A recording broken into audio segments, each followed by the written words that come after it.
the end of days.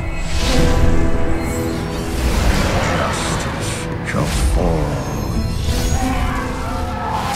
upon the world of men.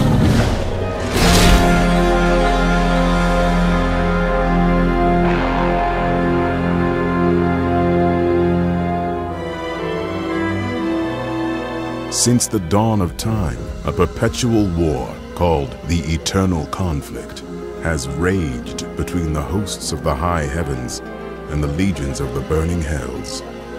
Amid this battle, a group of rebellious angels and demons sought refuge. And so, they created the mortal realm of Sanctuary, using a monolithic crystal known as the World Stone. Hidden from the eyes of the heavens and the hells, Sanctuary became an oasis of peace, but its serenity did not last. In time, evil crept into the world and began a relentless crusade to twist the souls of mankind to its dark will. Players were invited to take on the role of a lone hero and explore Tristram, a town under siege by Diablo, the Lord of Terror, and his hordes of foul demons. With the help of the wise Erodric scholar Deckard Cain and other memorable characters such as Wirt and Ogden, players ventured into the haunted tombs, catacombs, and caverns sprawling beneath the town, and faced nightmarish foes like the Butcher, the Skeleton King, and eventually the Lord of Terror himself. Diablo 2's 4-act story would lead players on a gripping campaign to track down the lone hero who had defeated Diablo in the first game. In the wake of his victory, this mortal champion had sought to imprison the Lord of Terror within himself. While his intentions were noble, the hero fell to the Lord of Terror's corruptive influence. Known afterward as the Dark Wanderer, he set out to find two of the Burning Hell's other demon lords, Baal, the Lord of Destruction, and Mephisto, the Lord of Hatred. Diablo 2's cinematics would tell the story from the viewpoint of Marius, a tragic character accompanying the Dark Wanderer. In-game, players would witness the aftermath of the Wanderer's deeds as they raced to thwart his quest. The adventure would also introduce players to characters both old and new, including the familiar scholar Deckard Cain and the noble Tyrael, the Archangel of Justice. Diablo 2's expansion set, Lord of Destruction, continued the harrowing story of Sanctuary's heroes. After defeating Mephisto and Diablo, players pursued Baal and his demonic forces to the legendary Mount Arreat. There, the Demon Lord was narrowly defeated, but not before he had corrupted the World Stone, the immense crystal that had been used to create Sanctuary itself. Seeing no other recourse, the great Archangel Tyrael hurled his enchanted rune blade into the crystal, igniting a catastrophic explosion. It has begun. In Diablo 3, Deckard Cain appears once again, along with a new character, his adopted daughter, Leah. The story takes place 2 decades after the World Stone's destruction, when a fiery comet appears in the skies, careening toward Tristram's dilapidated cathedral. Drawn by this foreboding omen, players venture out to investigate the comet and discover its true meaning.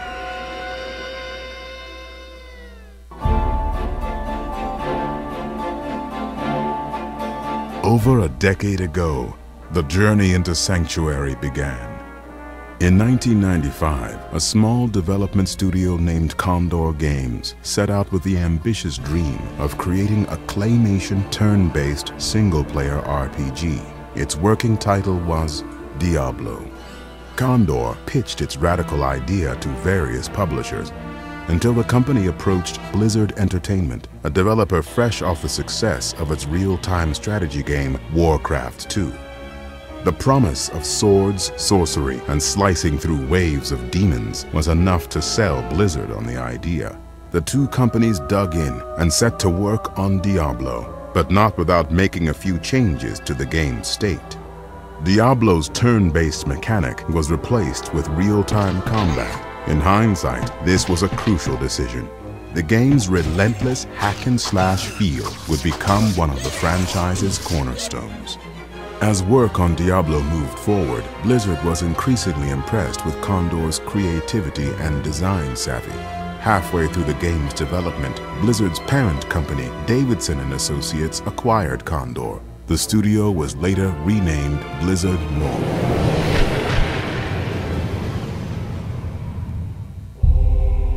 Diablo missed its intended holiday release date and hit store shelves on December 31st, 1996. But this setback did not diminish the game's success. Diablo's simple but fun gameplay captivated gamers. Over the next year, it sold more than 750,000 units and won GameSpot's Game of the Year award. Much of Diablo's success was thanks to the game's replayability. Dungeons, items, and monsters were randomly generated, meaning that no two playthroughs of the game would ever be the same. Hello, my friend. Stay a while and listen. Diablo's dark artistic style and cinematics, haunting soundtrack, and liberal amounts of blood and gore created the perfect gothic horror atmosphere. Diablo was also the first game to be released with Battle.net, Blizzard's free online gaming service. Battle.net would become a pillar of Diablo's success, as well as that of Blizzard's future games. In the year following Diablo's release, the number of Battle.net users surpassed 700,000, with 13 million games played. Fresh meat. Already, gamers were anticipating a Diablo sequel. So too were Blizzard North's developers, but crafting a sequel would be a task exponentially more difficult. The time that was poured into Diablo 2 soon eclipsed the long hours that Blizzard had spent creating the first game. After 3 years, Diablo 2 was released worldwide on June 29, 2000. Diablo 2 introduced many new features to the franchise, such as branching skill trees, crafting, and even the legendary cow legend. Yet it also stayed true to its roots as a fast-paced and accessible action RPG. Rather than being confined to one area of Sanctuary, players would be able to venture through vast deserts, dense jungles, and even the burning hells. Diablo 2 garnered numerous awards and sold more than 1 million units in the first 2 weeks, setting a record for the fastest-selling PC game of its time. The number of active Battle.net users swelled to 8.5 million, with more than 1 million games played per day. In 2001, Blizzard released Diablo 2's expansion set, Lord of Destruction. Diablo 2 and its expansion received an extremely positive response from gamers and critics alike. In light of this success, it seemed obvious that Blizzard would create another Diablo game. But as the years passed, no official word of a new Diablo title surfaced. When Blizzard North closed its doors in 2005, some gamers questioned when, or even if, the realm of Sanctuary would be explored by Blizzard's developers again.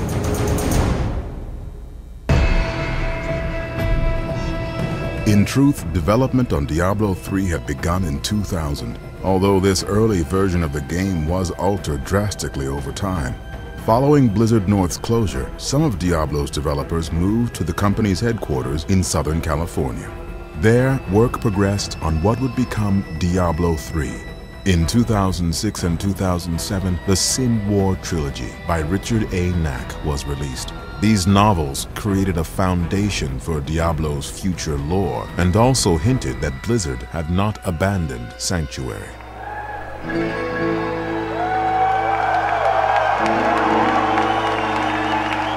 The truth was finally revealed on opening day of Blizzard's 2008 Worldwide Invitational in France.